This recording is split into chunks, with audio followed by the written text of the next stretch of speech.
Buku ya ebandeli mokapo ya mwambe. Pela esili. Nzambe akanisaki Noa pe banyama nyonso oyo ezalaki elongo na ye kati na masuwa. Atindaki mopepe na mokili pe mai ekitaki. Bitima ya se pe maninisa ya likolo ekangamaki pe mvula etikaki konoka. Mai ekomaki kolongwa moke moke likolo ya mabele. Pe sima ya mikolo kama moko na 15 mai ekitaki. Na mokolo ya 17 ya sanza ya sambo, masuwa esemaki likolo ya bangomba Ararati. Mai ezalaki kokoba kokita kino na sanza ya 10. Na mokolo ya liboso ya sanza yango, basonge ya bangomba emonanaki. Sima na mikolo 14, Noa afongolaki lininisa ya masuwa oyo asalaki pe abimisaki yanganga. Yanganga yango ezalaki kokende pe kozonga kino tango mai ekaukaki na mokili. Pe lisusu Noa abimisaki ebenga pona kotala soki mai ekauki na mokili. Kasi ebenga ezwaki esika ya kotia matambe na yango te. Pamba te mai ezalaki na etando nyonso ya mokili. Boye ezongaki na masuwa epai ya Noa. Noa abimisaki loboko, azwaki ebenga pe akotisaki yango kati na masuwa. Azelaki mikolo 9 pe abimisaki lisusu ebenga libanda ya masuwa.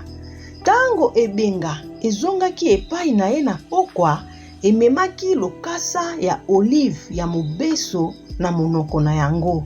Boye Noa asosolaki ete mai ekiti na mokili. Azelaki lisusu mikolo 7 mosusu pe abimisaki ebenga.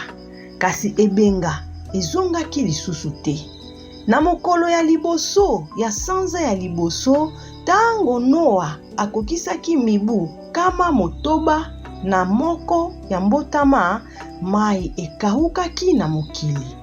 Noa afongolaki masuwa na likolo na yango pe amonaki ete mabele ekauki.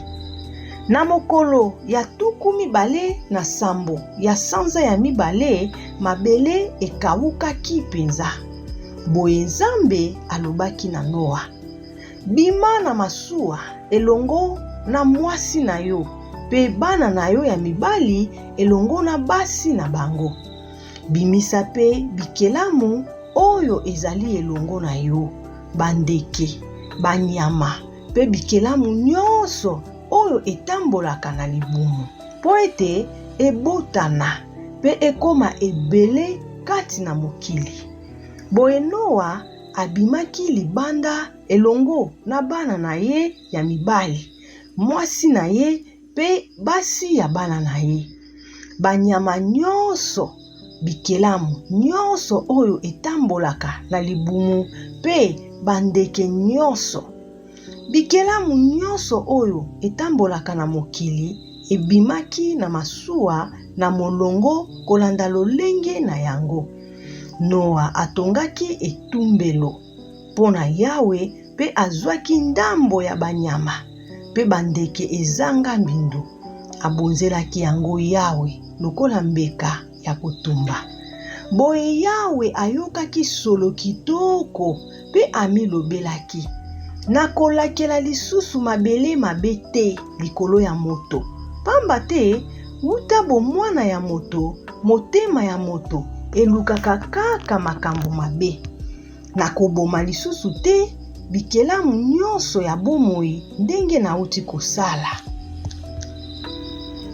Na tango nyonso oyo mokili ekozala, tango ya kolona pe tango ya kobuka, tango ya malili pe tango ya mulunge, tango ya mvula pe tango ya elanga, tango ya moi pe tango ya butu, ekozanga te.